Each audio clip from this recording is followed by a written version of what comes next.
अस्सलामुअलैकुम। वेलकम है आपका मेरे चैनल कासम स्टोरीज़ में। शुरू करते हैं आज की स्टोरी। अस्सलामुअलैकुम, कैसे हैं आप सब। मेरा नाम फजान है। स्टोरी कुछ इस तरह कि हम सन 2005 में हम इस्लामाबाद से आके एक टेस्ला एरिया आता है। वो टेस्ला के बिल्कुल साथ एक वाकएंट जगह है। उसके पास एक रेलवे स्टेशन है। इस रेलवे स्टेशन के साथ ही रेलवे के बहुत पुराने क्वार्टर्स हैं। वो तकरीबन 80 से 90 साल पुराने हैं। उनकी हालत ऐसी है कि वो पुराने ज़माने के पत्थरों से बने हुए हैं। वो एक लाइन में बने हुए हैं। वो तकरीबन 8 से 9 क्वार्टर हैं। उनका डिज़ाइन कुछ इस तरह से बना हुआ है कि वो ज़मीन से एंट्रेंस है पर गेट नहीं। सारी दीवार टूटी हुई है। जैसे ही आप एंटर होंगे सामने एक कमरा है, उसके अंदर एक खिड़की है। आप बैक साइड से भी अंदर दाखिल हो सकते हैं, बैक साइड से भी अंदर आ सकते हैं और फ्रंट से भी। और अंदर दीवारों के साथ घास वगैरह उगा हुआ है। सीन ये हुआ कि हमारा जो घर था वो उन क्वार्टरों के बिल्कुल सामने था। 100-150 मीटर का फासला होगा। रोड था, रोड के ऊपर हमारे घर थे। उन क्वार्टरों के बैक साइड पे भी बिल्कुल जंगल है और राइट साइड पे भी एक पुराने जमाने का रास्ता बना हुआ है पैदल गुजरने का। रात के टाइम वहां से कोई भी नहीं गुजरता, ना ही वहाँ कोई घूमता है। 2005 की बात है। हम सारे दोस्त वहाँ पर खेल रहे थे। वहाँ काफी लोगों ने कहा भी था जो वहाँ रेलवे के लोग हैं, इन्होंने भी हमें ये बात की यहाँ पर आप लोग जरा एहतियात करें, यहाँ रात के टाइम जगह ठीक नहीं है। आपको याद होगा कि सन 2005 में बहुत ज्यादा लोड शेडिंग हुआ करती थी, तो लोड शेडिंग की वजह से हम रात को वहाँ पर सारे छुपन छुपाई खेल रहे थे। तो खेलते खेलते मैं और मेरा दोस्त एक गलती से एक क्वार्टर के अंदर चले गए बैक साइड की खिड़की से, ताकि दोस्त हमें ढूंढ ना पाए। क्वार्टर के पास जो ग्राउंड था वो ग्राउंड छोड़कर सारे क्वार्टर के पास चले गए। हमने सोचा कि हम उनके कॉर्नर पे चारों तरफ घूमेंगे लेकिन अंदर नहीं जाएंगे। लेकिन अचानक से होता क्या है, मेरे दोस्त ने अंदर छलांग मारी और मैंने भी इसके पीछे जंप कर दी। जब हम लोगों ने अंदर जंप किया था, कमरे की हालत बहुत ज्यादा खराब थी। हम दोनों एक साइड पे खड़े हो गए। हम लोग देखते हैं कि क्वार्टर के अंदर एक छोटा सा जो होल टाइप बना हुआ है। हम देखते हैं वहाँ पे एक ब्लैक रंग की बूढ़ी औरत का शेडो एक कोने से चलता हुआ दूसरे कोने में गया। हम लोगों ने अपनी आंखों से ये चीज देखी। हम लोग अपनी जगह पर जाम हो गए और साथ ही हमारे सामने एकदम उस कमरे में आग लग गई। आग बिल्कुल एक कॉर्नर पर लगी। हमने जैसे ही ये देखा बैक साइड से भागने की कोशिश की। बाहर हमें शोर महसूस हुआ। हम दूसरी साइड पर भागे। हमें लगा कि बैक साइड पे खतरा है तो हम फ्रंट साइड से निकल जाते हैं। जब हम फ्रंट साइड पर गए वो औरत हमें स्टिल एक कोने में खड़े होकर देख रही थी।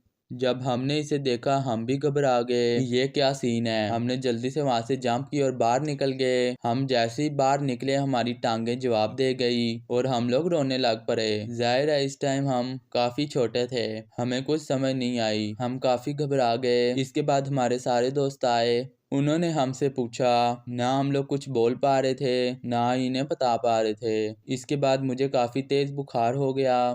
इसका ब्लैक रंग का चेहरा था और इसके चेहरे पर खून के दाग ही दाग थे। जब हम लोगों ने ये देखा था हम लोग तब से ही घबराए हुए थे। मैंने ये बात घर वालिदा को बताई तो वालिदा ने वाली साहब से बात की और फिर वाली साहब ने हमारे आसपास के जितने भी दुकानदार थे इन सब को बताया कि यहाँ पर ये मसले आ रहे हैं। फिर 1 महीने तक कुछ भी इस तरह का मामलात नहीं हुए। फिर 1 माह के बाद इस तरह होता है, हमारा घर बिल्कुल रोड पर कॉर्नर वाला है। हमारे घर के आगे ही बिल्कुल आबादी शुरू हो रही थी क्योंकि हमारा घर बिल्कुल कॉर्नर पर था। रात को हमें रोड पर हर चीज क्लियर नजर आती थी। उसी रोड के ऊपर वो एक बहुत ही पुराना दरख्त था, तकरीबन 100 साल पुराना। वो दरख्त आज भी है। हमें उस दरख्त के पास रात के टाइम किसी के रोने की आवाज आई। किसी लड़की की आवाज हमें सारी रात आती रही।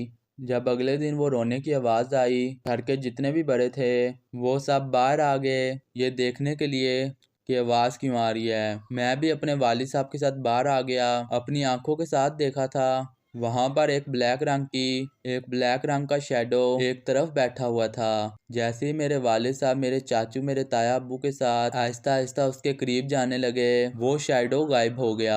तो जब वो शेडो गायब हो गया सब ने यही डिस्कस किया, चलो अब चला गया है अब वापस चलते हैं, सुबह बात करेंगे मौलाना साहब से। जैसे ही वो सब वापस आने के लिए मुड़े उससे अगले दरख्त के पास उसकी रोने की आवाज आने लगी। फिर ये हर दिन का मामूल बन गया। वहाँ पर फिर हमारे पीर साहब थे। घर वालों ने उन्हें बुलाया, उन्हें सारी बात बताई। उन्होंने वहाँ पर अपने किसी मुरीद वगैरह को भेजा, कुछ पानी और तवीज़ देकर वहाँ दरख्तों के साथ बांध दिए। फिर इसके बाद वहाँ पर मामलात काफ़ी कम हो गए, जबकि क्वार्टर में ये मामलात चलते रहे। अक्सर रात के टाइम मेरे खाला के पास एक बच्ची पढ़ने आती थी। एक दफ़ा इसको अकेले वापस जाते हुए उन क्वार्टर के पास से गुजरना पड़ा। उन क्वार्टर के पास से गुजरते हुए किसी ने उसे थप्पड़ मारा। 5 उंगलियों का निशान इसकी गर्दन पर पड़ गया था। हर बंदे ने वो निशान देखा था। 2 दिन के बाद वो खुद ही गायब हो गया। तो फिर वहाँ पर मौलाना साहब को सारी बात बताई गई। उन्होंने फिर वहाँ पर पानी वगैरह फेंका, फिर पढ़ाई वगैरह की। वहाँ फिर रेलवे वालों को ये बात बताई गई। तो फिर रेलवे वालों ने गेट वगैरह लगा के वहाँ पर उन्होंने लॉक कर दिया, और जो ज्यादा ही खराब थे उन क्वार्टरों को तोड़ फोड़ दिया। वहाँ पर बिल्कुल ओपन ग्राउंड कर दिया था। ये ऐसे मामलात थे जो बिल्कुल हकीकत थे, मैंने अपनी आंखों से देखे थे। आपको एक और बात बताता चलूं, ये जो वाकया मेरे साथ हुआ था, जिस औरत को मैंने क्वार्टर में देखा था, उस चुड़ैल को मेरे वालिद साहब ने भी देखा था। ये हुआ इस तरह से था, मेरे वालिद साहब फैक्ट्री में काम किया करते थे। रात के टाइम जब ज़्यादा काम हुआ करता था तो वो वापस घर लेट आया करते थे। जब मेरे वालिद साहब वहाँ निकले, उनके पास साइकिल थी। आपको याद होगा कि सन 2005 में, तो आपको याद होगा कि उस जमाने में इतनी गाड़ियां नहीं रखते थे, क्योंकि वो बजट से बाहर हुआ करती थी, और मोटरसाइकिल भी काफी महंगी हुआ करती थी। मेरे वालिद साहब साइकिल पे वापस आ रहे थे। रात के 2-2:30 का टाइम था। होता यह है कि मेरे वालिद साहब रोड पर आ रहे थे जो बिल्कुल फैक्ट्री के साथ है। वो रोड रात के टाइम काफी सुनसान होती है। रात के टाइम वहां से कोई भी नहीं गुजरता। मेरे वालिद साहब देखते हैं कि रास्ते में एक बूढ़ी सी औरत खड़ी है। मेरे वालिद साहब ने साइकिल रोक दी, इनसे पूछा कि हाँ जी अम्मा जी, आपने कहाँ जाना है। उसने जवाब दिया कि मैंने थोड़ा सा आगे जाना है, अगर तुम मुझे वहां तक उतार दो। तो वालिद साहब ने उन्हें साइकिल पर बिठा लिया। चलो बूढ़ी खातून है, कोई बात नहीं। मेरे वालिद साहब ने इन्हें साइकिल पे बिठाया। थोड़ा चलने के बाद साइकिल बहुत ज्यादा भारी हो गई। तो जब साइकिल भारी हुई तो मेरे वालिद साहब ने पीछे मुड़कर देखा तो वो चुड़ैल थी, वो साइकिल पर मौजूद ही नहीं थी। तो ये देखकर मेरे वालिद साहब बहुत ज्यादा डर गए। जैसे ही मेरे वालिद साहब की नजर पीछे रोड पर पड़ी जहाँ से वो आ रहे थे, वही चुड़ैल पीछे अंधेरे में खड़े होकर मेरे वालिद साहब को देख रही थी। मेरे वालिद साहब का कहना ये था, इसकी शक्ल इतनी खौफनाक थी, ऐसे लग रहा था कि इसके चेहरे पे खून ही खून हो, और वो बिल्कुल काली स्याह थी। इसके पाँव भी मुड़े हुए थे।